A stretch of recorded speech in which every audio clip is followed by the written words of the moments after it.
ദൈവത്തെ ആരാധിക്കുന്ന വലിയ സന്തോഷമാണ്. ആമേൻ. സ്വത്രം. ആരാധിക്കാനാണ് ദൈവം നമ്മെ വിടുവിച്ചിരിക്കുന്നത്. ഹല്ലേലൂയ. മിസ്രൈമിൽ കിടന്ന ഇസ്രായേൽ മക്കൾ അവർ കിടക്കേണ്ടത് മിസ്രൈമിലല്ല, ഫറവോന്റെ അടിമത്തത്തിലുമല്ല, പീഡനങ്ങളുമല്ല.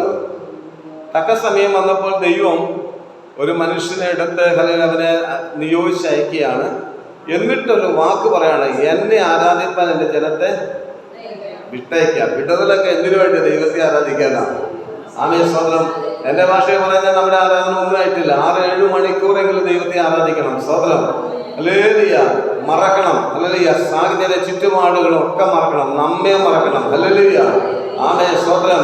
എന്നിട്ട് ആത്മാവിന്റെ ശുദ്ധ വെള്ളത്തിൽ, ശുദ്ധ നദിയിൽ, ഹല്ലേലൂയ, ജീവനുള്ള നദിയിലേക്ക് ആമി ഇറങ്ങണം. അല്ലേ? എത്ര ഇറങ്ങാൻ പറഞ്ഞിരിക്കുന്നത്? പ്രവാചകൻ കണ്ടതുപോലെ നരിയാണിയോളമല്ല, മുട്ടോളമല്ല, അരയോളം പോരാ. പിന്നെ ചെയ്യണം, കാല് നിലത്തൊന്ന് പറയണം. ഹല്ലേലൂയ. സ്തോത്രം. ഇറങ്ങണം. അങ്ങനെ ആത്മാവിൽ ഇറങ്ങുക എന്ന് പറഞ്ഞാൽ ആമി ഹല്ലേലൂയ ഓർമ്മകളാകരുത്. സ്തോത്രം. പിന്നെ എന്താകണം? അത് ഇപ്പോൾ അനുഭവമാകണം. സ്തോത്രം. അങ്ങനെ ആത്മാവിൽ ജീവിച്ചാൽ ഒന്നും പേടിക്കേണ്ട കാര്യമില്ല. സ്തോത്രം. ആത്മാവിൽ ജീവിച്ചാൽ ഒരു വിശാലം എടുത്തു വരില്ല, ഒരു ബാധ്യത നിന്റെ കൂടാരത്തിന് അടുക്കുകയില്ല. ഹല്ലേലൂയ. ഒരനർത്ഥവും നിനക്ക് ഭവിക്കുകയില്ല. ആത്മാവിൽ നിറയുക. സ്തോത്രം. ഹല്ലേലൂയ. ഞാനൊരു കനാന്തര അല്ലെങ്കിൽ ഒരു ഗ്രാമീണ അന്തരീക്ഷത്തിൽ ഒറ്റപ്പെട്ടവനായ വിശ്വാസത്തിലേക്ക് ഇറങ്ങിയതാ. സ്തോത്രം. ആ സമയങ്ങളിൽ എൻ്റെ അപ്പ ചെറുപ്പത്തിൽ മരിച്ചുപോയി. എൻ്റെ അമ്മ എൻ്റെ കൂടെ വിശ്വാസത്തിൽ വന്നില്ല, സഹോദരങ്ങൾ വന്നില്ല. ഹല്ലേലൂയ. അപ്പൊ എനിക്ക് ചെറിയൊരു വിഷമൊക്കെ തോന്നി. പിന്നെ കർത്താവ് ഇരുന്നപ്പോൾ എല്ലാ വിഷമവും മാറി. സ്തോത്രം. ഹല്ലേലൂയ. ആദ്യം എതിർത്ത് എൻ്റെ അമ്മയെ തന്നെ ദൈവം ആദ്യം വിശ്വാസം കൊണ്ടുവന്നു. സ്തോത്രം. ഹല്ലേലൂയ. വെറുതെ അല്ല. ഹല്ലേലൂയ. ഒറ്റ അന്ന് നമ്മുടെ ഭാഷയിൽ പറഞ്ഞ ഒറ്റ പെറ്റ് വെച്ചു. അന്ന് അങ്ങനെയൊക്കെ അറിയുള്ളൂ. എൻ്റെ പെങ്ങളുടെ കല്യാണം ഞാൻ പെന്തക്കോസ്താന്ന് പറഞ്ഞപ്പോൾ അവർക്ക് വീട്ടുകാർക്ക് കല്യാണം നടത്താൻ ഒരു മടി. യുഎസ് വീട്ടിലെ പല സഭകളാണ്. അപ്പൊ പെന്തക്കോസ്തുകാരെ ഒട്ടും ഇഷ്ടമല്ല അവർക്ക്. ഒറ്റ വാക്ക് നല്ല കല്യാണം.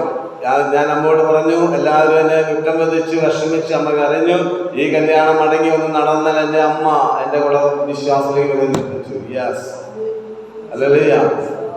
3 മാസത്തിനുള്ളിൽ ഞാൻ 3 ദിവസം ഉപവസിച്ചു. ഉപവാസത്തിന് അവസാനം 3 ദിവസം ഉപവസിക്കുന്ന ചിന്തയിലല്ല, ഉപവാസത്തിൽ ശബ്ദം കേട്ടു, ഈ വിഭാഗം നടക്കും, മടങ്ങി വരും. ഹല്ലേലൂയ. ശബ്ദം കേട്ടപ്പോൾ ഞാൻ എഴുന്നേറ്റ് ഉപവാസം നടത്തി സ്തോത്രം ചെയ്തു. അല്ലെ അമ്മയോട് പറഞ്ഞു, ഈ വിഭാഗം നടക്കും. ഹല്ലേലൂയ. അവര് ചോദിച്ച സ്ത്രീധനം കൊടുക്കാൻ എൻ്റെ കയ്യിൽ, ഞങ്ങളുടെ കയ്യിലില്ല.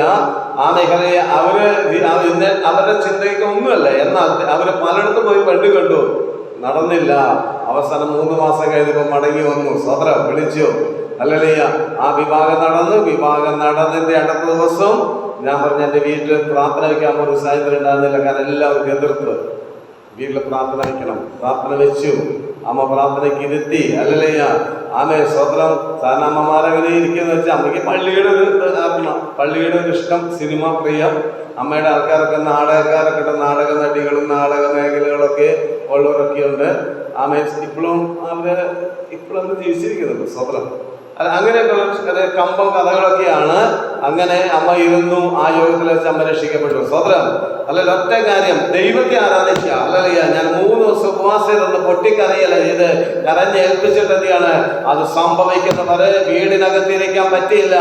ആമേ. ഹല്ലേലൂയ. ഇതുപോലെ ആമേല് 3-4 ഏക്കർ സ്ഥലമുള്ളത് കൊണ്ട് ഹല്ലേലൂയ ആമേ ഒരു മാവിന്റെ ചുവട്ടി ചാക്ക് വിരിച്ച് അവിടെ രാവും പകലും ഇരുന്ന് പ്രാർത്ഥിച്ച്, ഉപവാസിരുന്ന് പോരാടി പ്രാർത്ഥിച്ച് ഹല്ലേലൂയ ആത്മാവില് ആമേ അന്യഭാഷ നിറഞ്ഞ് ആരാധിച്ച് ഹല്ലേലൂയ ആ ബന്ധനങ്ങളെ ദൈവം തകർത്തു വന്നു. സ്തോത്രം. ആമേ. ഹല്ലേലൂയ. ഞാൻ ഇത് പറയുന്നത് അങ്ങനെ നമ്മുടെ ജീവിതത്തില് ആമേ നിശ്ചയമുണ്ടായി മതി. യഹോവത്തിന് ദൃഢതയിലും അല്ലേ നമ്മൾ ആരാധിച്ച് നാട്ടുകാരെ നമ്മൾ കേൾക്കുമ്പോൾ അന്യഭാഷ കേൾക്കുമ്പോൾ ഇവരെന്തോന്ന് പറയണേ. ഹല്ലേലൂയ. അവരെന്തെങ്കിലും പറഞ്ഞോട്ടെ. സ്തോത്രം. അന്യഭാഷ പറഞ്ഞിട്ട് അതിനകത്ത് അടുത്ത വീട്ടുകാരെല്ലാം ഓടി വന്നിട്ട് എന്താ ഇവിടെ ഒരു ബഹളം. ഹല്ലേലൂയ. സ്തോത്രം. അവർക്ക് മനസ്സിലായില്ലെങ്കിലും ഹല്ലേലൂയ ആമേ നമ്മുടെ ദൈവത്തിന് മനസ്സിലാകും. ഹല്ലേലൂയ ആമേ. അങ്ങനെ 6-7 മണിക്കൂർ ദൈവത്തെ നമ്മൾ ആരാധിക്കുമ്പോൾ ഒരു സന്തോഷമുണ്ട്. ഹല്ലേലൂയ.